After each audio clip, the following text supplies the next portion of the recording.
Hello दोस्तों 16 फरवरी से UP board के एग्ज़ाम शुरू हो रहे हैं। और दोस्तों यूपी बोर्ड दुनिया का पूरी पृथ्वी पर सबसे बड़ा बोर्ड है, जिसमें कि लगभग हर साल 55 लाख विद्यार्थी बैठते हैं। लगभग दोस्तों आगे पीछे भी हो सकते हैं, 2-4 लाख, 58 लाख हो सकते हैं, 53 लाख हो सकते हैं। दोस्तों इतनी बड़ी संख्या में बहुत सारे स्टूडेंट्स ऐसे होते हैं जिन्होंने पूरी साल पढ़ाई नहीं की होती, और एंड वक्त पे आकर के उनको एग्ज़ाम फोबिया हो जाता है। एग्ज़ाम फोबिया का मतलब होता है दोस्तों एग्ज़ाम से डरना। यानी कि उनके दिमाग में कुछ ऐसी फीलिंग्स आने लगती हैं, मैं फेल हो गया तो, मेरे नंबर कम आ गए तो, मेरा दोस्त मुझसे आगे निकल गया तो, वो फलाने का लड़का मुझसे आगे निकल गया तो, मेरे घर वाले मेरे बारे में क्या सोचेंगे, रिश्तेदार मुझे ताने देंगे। मतलब बहुत सारी फीलिंग्स आती हैं दोस्तों। तो दोस्तों जब इतना बड़ा बोर्ड है, इतने सारे स्टूडेंट बैठते हैं, तो सारे के सारे स्टूडेंट एक जैसे तो होंगे नहीं, सबके अंदर पॉजिटिव थिंकिंग हो या मतलब सभी टॉपर बन जाएं, ये तो पॉसिबल ही नहीं है। टॉपर तो कुछ लोग ही बनते हैं और फेल भी बहुत कम होते हैं। ज़्यादातर जो स्टूडेंट होते हैं वो एवरेज होते हैं। दोस्तों हर साल लगभग 70 से 75, और 75 से भी ज़्यादा कभी कभी हमारा पास का रिजल्ट रहता है यूपी बोर्ड का। कभी कभी कुछ सालों में 70 से नीचे देखा गया है, लेकिन ज़्यादातर बच्चे पास हो जाते हैं। अब लेकिन ऐसा नहीं है दोस्तों 100% पास हो जाते हैं, फेल भी होते हैं। तो दोस्तों ये फेल जो होते हैं ये कौन बच्चे होते हैं, आखिर ये कॉपियों में ऐसा क्या लिख देते हैं जिससे कि ये फेल हो जाते हैं, और दोस्तों ये क्या गलतियां होती हैं जिससे कि किसी स्टूडेंट को फेल होने से बचाया जा सकता है। देखिए दोस्तों, ये किसी स्टूडेंट की कॉपी है। जैसा कि आपको ये बात तो पता ही होगी कि इस साल जो पैटर्न चेंज हो गया है, तो जिसकी वजह से 20 नंबर के मल्टीपल चॉइस आएंगे और 50 नंबर का डिस्क्रिप्टिव टाइप होगा, यानी कि 50 नंबर का लिखने वाला होगा। तो दोस्तों देखिए, यहाँ इस बच्चे ने 20 में से 4 नंबर यहाँ पर इसको मिले हैं, यानी कि इसके 16 मल्टीपल चॉइस गलत हैं। खैर ये बात तो मैं अलग से वीडियो बनाऊंगा कि मल्टीपल चॉइस किस तरीके से आपके पूरे 20 के 20 सही हो सकते हैं। और दोस्तों इसका टोटल जो है वो 70 में से 11 है, यानी कि ये बच्चा हो गया दोस्तों फेल, क्योंकि 70 में से कम 23 नंबर लाना ज़रूरी होता है, तब बच्चा पास होता है। अब दोस्तों देखते हैं ज़रा इसकी कॉपी को अंदर से कि इसने आखिर ऐसी क्या गलतियां की हैं जो कि इसके ओनली 11 नंबर आए हैं। और दोस्तों ये गलतियां आपको नहीं करनी है। चलो दोस्तों देखते हैं। देखिए दोस्तों, सबसे पहली गलती तो इसकी ये है बच्चे की कि इसने पहला ही पेज खाली छोड़ दिया। लेकिन ये कोई इस पर कोई नंबर नहीं करते हैं पेज खाली छोड़ने पर एक फॉर्मेट होता है जो कि बोर्ड की पेपरों में लिखते कैसे हैं। तो दोस्तों वो फॉर्मेट की वीडियो भी मैं बनाऊंगा, यूपी बोर्ड के पेपरों से पहले बना दूंगा। अब दोस्तों देखिए इसने क्या बच्चे ने किया है। इसने ये क्वेश्चन नंबर 21 है जो कि एक अनसीन पैसेज होता है, और अनसीन पैसेज में से दोस्तों 4 क्वेश्चन दिए जाते हैं, पहला, दूसरा, तीसरा और चौथा। दोस्तों पहला, दूसरा, तीसरा क्वेश्चन 2-2 नंबर का होता है, चौथा क्वेश्चन 1-1 नंबर का होता है, यानी कि ये पैराग्राफ दोस्तों 7 नंबर का होता है। अब इस बच्चे ने क्या किया है, इसने ये पैराग्राफ में 3 क्वेश्चन किए हैं, जिसमें से एक इसका गलत है और एक इसने किया ही नहीं है, यानी इसने टोटल 4 अंक। यानी एग्जामिनर भी बहुत अच्छा है बेचारा, क्योंकि इसमें क्या पूछा है, which is the highest peak of the Himalaya. दोस्तों ये क्वेश्चन इतना ही है कि हिमालय की सबसे ऊंची चोटी कौन सी है, ये बच्चे ने मीन शॉट लगा दिया पता नहीं कहाँ से।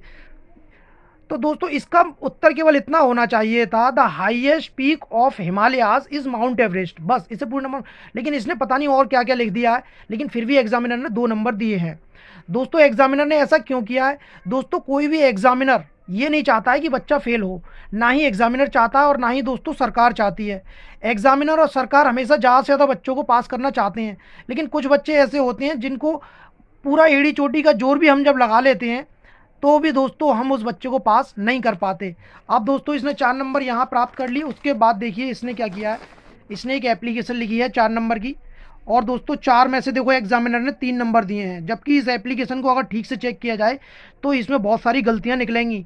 लेकिन चलो कोई बात नहीं, अच्छी बात है 3 नंबर दिए हैं।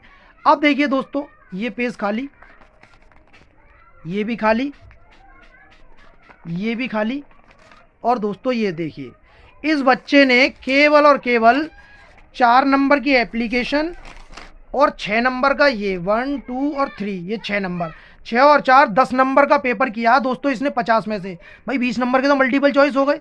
अब दोस्तों एक बात बताओ, जब इसने पेपर ही 10 नंबर का किया है तो एग्जामिनर इसको कैसे पास करेगा, इसको कोई खाली पेजेस पे नंबर थोड़ी देगा। तो दोस्तों यही गलती आपको नहीं करनी है। पहली गलती तो यही है जो आपको नहीं करनी है, वो ये कि आपको अपनी कॉपी खाली नहीं छोड़नी है। खाली से मतलब कि आपको एग्ज़ाम में, आपके पेपर में जितने भी क्वेश्चन आएंगे वो सारे के सारे आपको करने हैं।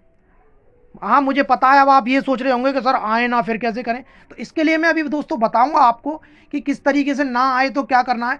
फिलहाल तो ये जो वीडियो बनाई है वो इन बच्चों के लिए है जो कि ये सोचते हैं कि हम फेल तो नहीं हो जाएंगे। तो दोस्तों मैं आपको बताना चाहूँगा कि फेल आप केवल इन्हीं कंडीशंस में होंगे जब आप अपनी कॉपी खाली छोड़ देंगे, या फिर दोस्तों अभी और दूसरी कॉपी से मिलवाता हूँ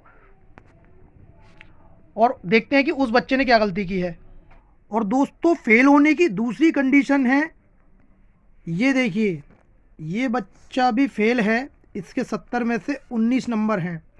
अब इसने क्या गलती किया, क्या इसने भी खाली कॉपी छोड़ दी है? दोस्तों खाली कॉपी छोड़ने वाला तो हर स्टूडेंट फेल होगा ही, क्योंकि एग्जामिनर लिखे हुए पर पास कर सकते हैं लेकिन बिना लिखे पर नहीं। चलो दोस्तों देखते हैं इसको भी। इसने दोस्तों देखिए इसने कॉपी खाली नहीं छोड़ी है, लिखा है इसने, ये देखिए। अब बात आती है कि जब लिखा है तो फिर कैसे फेल हो गया ये बच्चा। तो दोस्तों अब मैं आपको बताता हूँ कि देखिए लिखा क्या है, पूछा क्या है और आंसर में क्या दिया है। देखिए which is the highest peak of the Himalayas, Himalaya की सबसे ऊंची चोटी कौन सी है? उत्तर देखिए क्या लिखा है, some of the world's highest peaks are in the Himalayas. दोस्तों इसका मतलब है कि दुनिया की सबसे ऊंची चोटियों में से कुछ हिमालय में स्थित हैं, यानी हिमालय में है। अब दोस्तों ये बताइए जो पूछा था वो तो लिखा ही नहीं है, एग्जामिनर ने पूरा का पूरा काट दिया, एक नंबर भी नहीं दिया। दूसरा देखिए क्या है, what is the height of the mount Everest, mount Everest की ऊंचाई कितनी है? तो दोस्तों देखते हैं क्या लिखा है, उत्तर लिखा है the highest peak is the mount Everest. देखिए दोस्तों ये क्या है, ये कोई आंसर थोड़ी है भाई, कुछ भी लिख दिया है। ये क्या है, what does the word Himalaya means, Himalaya जो वर्ड है उसका मतलब क्या है? तो देखिए इसने क्या लिखा बच्चे ने, the height of the mount Everest. देखिए ये वाला आंसर इसको यहाँ लिखना था तो इसको पूरे 2 नंबर मिलते, लेकिन दोस्तों इसने ये उत्तर कहाँ लिख दिया है। तो ये इस तरीके की गलतियाँ करते हैं दोस्तों। देखिए ये क्या पूछा है, सिनोनिम ऑफ पीक, पीक का सिनोनिम पूछा है दोस्तों। अब ये बताइए पीक का सिनोनिम क्या होगा, एक वर्ड का होगा, अपेक्स लिख सकते हैं, टॉप लिख सकते हैं, लेकिन देखिए इस बच्चे ने क्या किया है, यानी क्या क्या लिख दिया है इसमें पूरा। और देखिए एडोब ऑफ स्नो, ये दोस्तों इस वाले क्वेश्चन का आंसर था, हिमालय का जो मतलब होता है वो यही होता है, अवॉर्ड ऑफ स्नो, लेकिन इसने ये वाला उत्तर यहाँ लिख दिया, इसका उत्तर यहाँ लिख दिया। देखिए दोस्तों ये गलतियाँ नहीं करनी है। अब इस बच्चे को क्या लग रहा होगा दोस्तों कि भाई मैं तो कॉपी भर के आया हूँ, मैं तो पास हो जाऊँगा, लेकिन दोस्तों ये बच्चा जब फेल होगा तो ये कहेगा यार मुझसे क्या गलती हो गई। तो दोस्तों ये गलतियाँ हैं, हम अक्सर क्या करते हैं, हम कुछ भी लिख देते हैं। कुछ बच्चे क्या करते हैं कि क्वेश्चन को ही उतार देते हैं, जैसे ये लिखा हुआ है what is the height of the mount Everest, तो ये ब्लैक से लिख दिया, फिर ब्लू से क्या करेंगे, ब्लू से भी यही लिख देंगे what is the height of the mount Everest. कुछ बच्चे ऐसा भी करते हैं, ऐसे बच्चे भी दोस्तों फेल होते हैं ज़्यादातर। तो दोस्तों ये गलतियाँ नहीं करनी। आपको क्या है कि अगर उत्तर नहीं आ रहा है तो आप कुछ और लिख दीजिए मिलता जुलता, लेकिन दोस्तों इस तरीके से नहीं कि कुछ भी उसका कोई सेंस ही ना हो। ये क्या चीज़ था, एन इंडियन फेस्टिवल, ये दोस्तों ऐसे लिखवाया, ऐसे लिखा ही नहीं है, ये 6 नंबर गए इसके। अब देखिए लिखा ही नहीं है तो बताओ दोस्तों किस बात पे नंबर मिलेंगे। अब ये देखिए ये क्या किया है, इनडायरेक्ट बनाना है, आई सेड टू हिम। दोस्तों यहाँ कीवर्ड देखते हैं, सबसे पहले तो ये हैव से शुरू हो रहा है इसका रिपोर्टेड पार्ट, तो ये आस्क्ड होना चाहिए, ये टोल्ड है, यहाँ ये पहला कीवर्ड ही खत्म हो गया।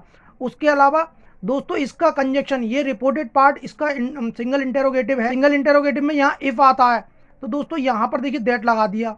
उसके बाद देखिए ये नॉमिनेटिव केस है, ये देखिए ऑब्जेक्टिव केस में चेंज कर दिया। तो दोस्तों ये सब गड़बड़ कर दिया है। पैसिव वॉइस क्या बनाया, देखो ही को सब्जेक्ट बनाया, हिम को सब्जेक्ट बनाया, तो ये हर कर दिया, ये क्या कुछ भी। और पैसिव वॉइस ये देखिए ये प्रेजेंट इंडेफिनिट है, वॉज लगा दिया, जबकि इज आना चाहिए यहाँ पर। ये थर्ड फॉर्म आती है पैसिव वॉइस में, कंपलसरी होती है, यहाँ पर ये फर्स्ट फॉर्म ही लिख दी है। यहाँ टू आएगा, खैर टू की कोई बात नहीं, बाई लगा दिया इसने बच्चे ने, क्योंकि इसको पता नहीं होगा कि नो वाले सेंटेंस में टू आता है। खैर कोई बात नहीं, ये गलती तो एग्जामिनर माफ़ भी कर देता, लेकिन ये पूरा काट दिया, सही किया। पंचुएशन किया है, कुछ भी नहीं किया यहाँ पर।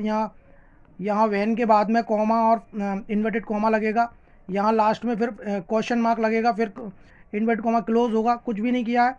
ये देखिए ट्रांसलेशन करवाया है इंग्लिश में और कुछ भी नहीं किया, ये भी काट दिया, सही है। तो देखिए दोस्तों ये उत्तर सही नहीं है पूरा का पूरा। नेल्सन मंडेला सेट आउट, देखिए यहाँ पर ये प्रेजेंट इंडेफिनिट में पूछा गया है सेंटेंस, तो ये प्रेजेंट इंडेफिनिट में ही होना चाहिए। अब नेल्सन मंडेला सिंगुलर है तो यहाँ एस आना चाहिए।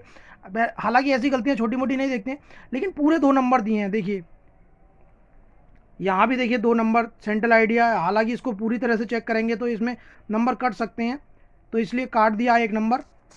लेकिन दोस्तों जब आप मिलता जुलता कुछ ना कुछ लिखेंगे तो नंबर देखिए मिलते हैं। लेकिन अब बिल्कुल ही कुछ भी लिख देंगे आप, ये देखिए हाउ से क्वेश्चन शुरू हो रहा है, हाउ से ही आंसर शुरू कर दिया।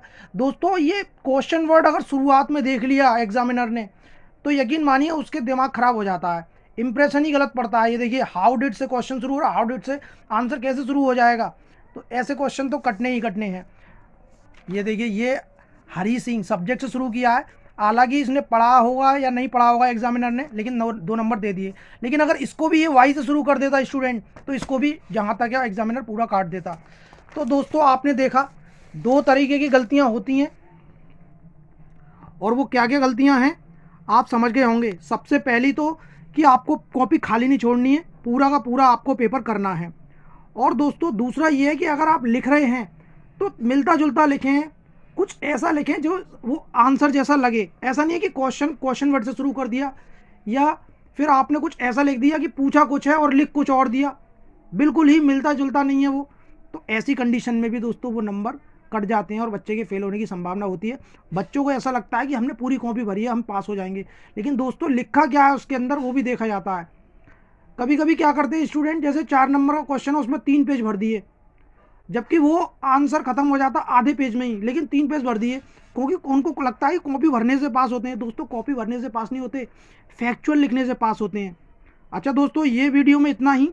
अब आगे की वीडियोज़ में हम आपको बताएंगे कि अच्छे नंबर कैसे लाते हैं, और अगर कोई क्वेश्चन आपको नहीं आ रहा है तो आपको क्या करना है।